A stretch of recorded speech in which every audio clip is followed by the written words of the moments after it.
Hello, today I'm going to show you how you can focus the viewer's attention on where you want in your images using masks in Lightroom. My name's Clive Gidney from clivegidneyphotography.com, photography made simple. So let's jump straight over to Lightroom and have a look at it. So this is a shot that I took a few years ago in Wales. It's up in the hills around Carmarthen. It's an old slate mine. And as you can see, there's a barracks here which is slowly falling down. When the camera crew I was with used to go up there used to be 4 chimneys at the top of that, and it's slowly crumbling away, which is a bit of a shame, but it does make for quite a nice photographic subject. Now, if you wanted to focus the viewer's attention, typically one way you could do that is by adding a vignette, and you can go in your Lightroom panel down to the effects panel, and you can add a vignette by starting to drag this in. As you can see, it's getting darker.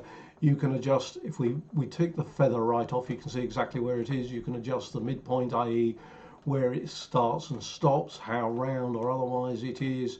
Put the feather back in again, and you can do that, but it's a fairly crude tool. It doesn't have a lot of options. It's centered on the center of the image, which is great if that's what you want, but sometimes like in the case of this image, you might actually want the center of the image to be slightly offset. So let's just turn that off and go back to the original image. Now, another way you could do this is you could go into Photoshop and add a vignette that way, which gives you a bit more control, or you could use something like Nik Effects, which has got a brighten center, darkened outside filter, which is really good.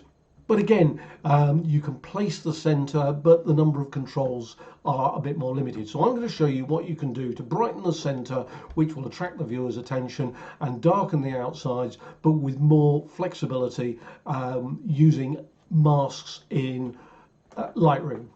So let's open up our masks panel here, and we're going to start off with this one by selecting a Radial Gradient. So we click on that, and we're going to draw from here, and if you hold the Alt key down, it draws from the point where you started dragging from.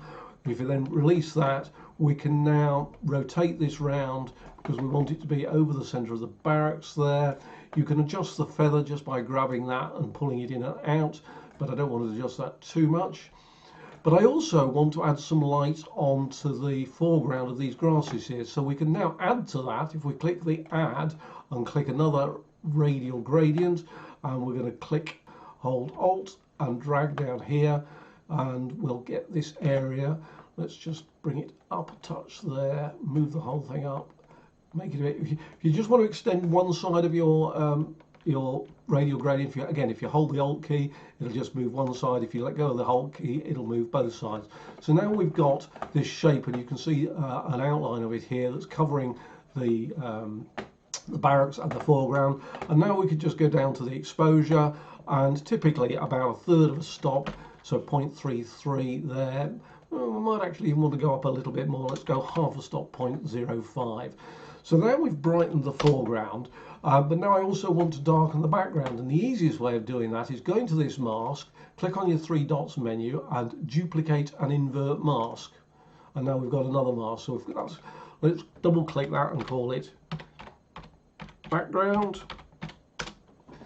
And now if we go to our exposure and let's go down about a third, so if we hold the shift and press the down arrow, that gives us a third of a stop, and that looks about right. Let's just try half a stop there, minus 0.5, and just by turning the mask on and off, that's the before, that's the after, and you can see the viewer's attention is brought to this bright area right in the middle of the image. So before and after. I might have overdone the brightness a fraction. We can go back to this mask, and this is the beauty of it, and let's just take it down a couple of tenths of a stop, and I'm quite happy with that. This is another example. This is an image I used the other week to show you how to create punchy black and whites. Today we're going to do a similar thing to focus the viewer's attention, and the viewer's attention we want to focus on is the girl here and the guy taking her portrait. So in this case we're going to do select subject, and you can see Lightroom is detecting, and it's done a pretty good job of creating a mask that just covers them.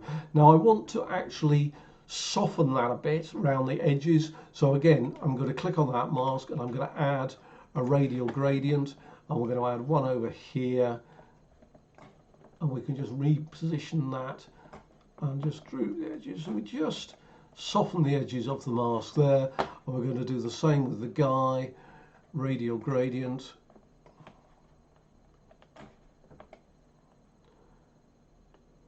That's about there. So now if we go to our exposure, click on our exposure here, and let's just brighten that by 1/3 of a stop. And I think that's going to be enough in this case. And then we're going to do exactly the same thing again. So if we just call this one subjects,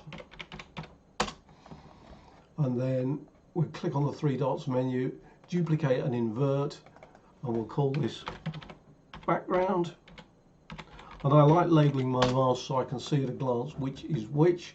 And now we want to darken the background, so we just click on that so that the mask disappears. Go down 1/3 of a stop there, -0.33, and that looks pretty good. So if we do before and after, you can see how we've now made the girl and the guy pop out of the picture a bit more, before and after.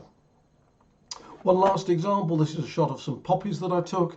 I think I used quite a long lens, yes, 400mm. I think I shot that at f8.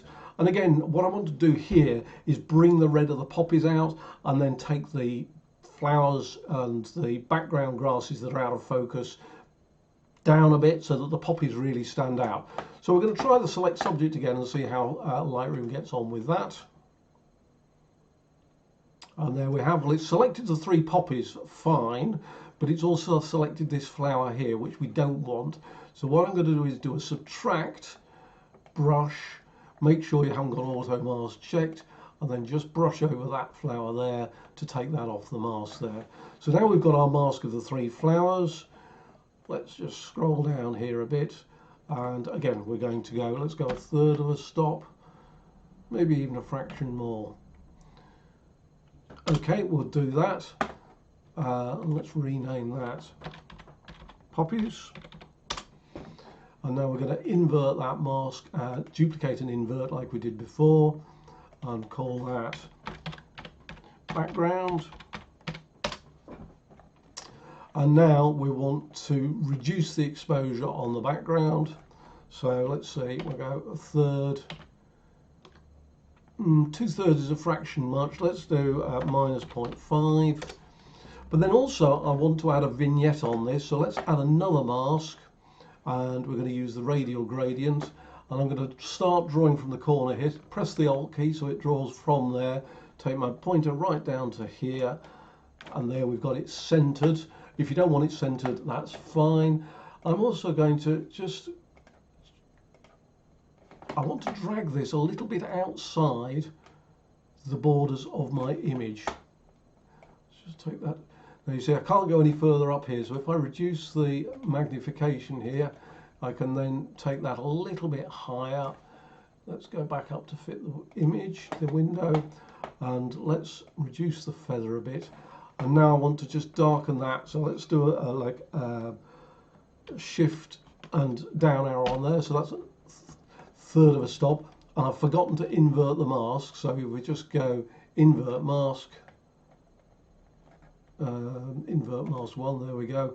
And now black, like Photoshop, blocks and white reveals. So there we can see the after, there's the before, there's the after, and the poppies and the red really pop out there, before and after.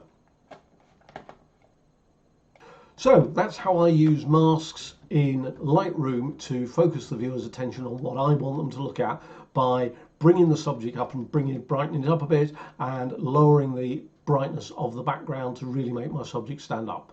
Hope you found that useful. If you give it a go, leave me a comment down below, and have some fun with it. Bye for now.